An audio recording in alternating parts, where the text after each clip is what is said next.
Bonjour, j'ai le plaisir d'accueillir Monsieur Thibaut Feuillet, directeur commercial au sein de Norma Capital. Bonjour Théo.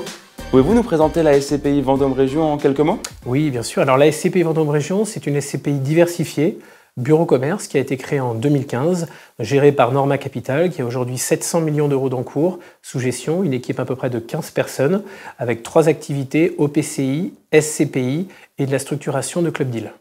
La SCPI Vendôme Région est donc une SCPI à capital variable, qui a aujourd'hui à peu près 70 millions d'euros d'encours sous gestion et qui a distribué 6,03 de DVM sur l'année 2018. Quelles sont les principales acquisitions qui ont eu lieu lors du premier trimestre 2019? Alors les principales acquisitions sur ce premier trimestre 2018, c'est surtout que les équipes immobilières de Norma Capital ont réussi à percer un marché un peu confidentiel, qui est le marché lillois, qui, n'oublions pas, est le 3e marché français après Paris et Lyon, avec 2 belles acquisitions, avec des locataires de premier renom comme Randstad ou une PME locale, sur des niveaux à moins de 4 millions d'euros d'investissement, qui restent un peu en dehors des frénésies acheteuses du marché immobilier SCPI aujourd'hui, et qui donnent une belle rentabilité pour les investisseurs, avec le but de distribuer 6% net à chaque investisseur, à chaque associé.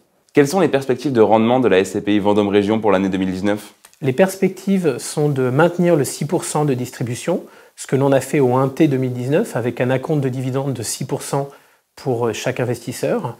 Et l'idée donc c'est de maintenir ce 6% tout en diversifiant le patrimoine, puisque nous avons comme objectif de collecter à peu près 80 millions d'euros sur cette année 2019, donc à peu près 6 à 7 millions d'euros par mois, ce qui permet de ne pas dénaturer la stratégie de la SCPI Vendôme Région, qui, je le rappelle, d'aller chercher des actifs un peu décorrélés du marché à moins de 5-6 millions d'euros de taille de capitalisation pour rester un petit peu en dehors de cette frénésie acheteuse. L'objectif est d'avoir à peu près une 20 à 25 acquisitions sur l'année 2019. Merci Monsieur Feuillet pour ces réponses et je vous dis à très bientôt.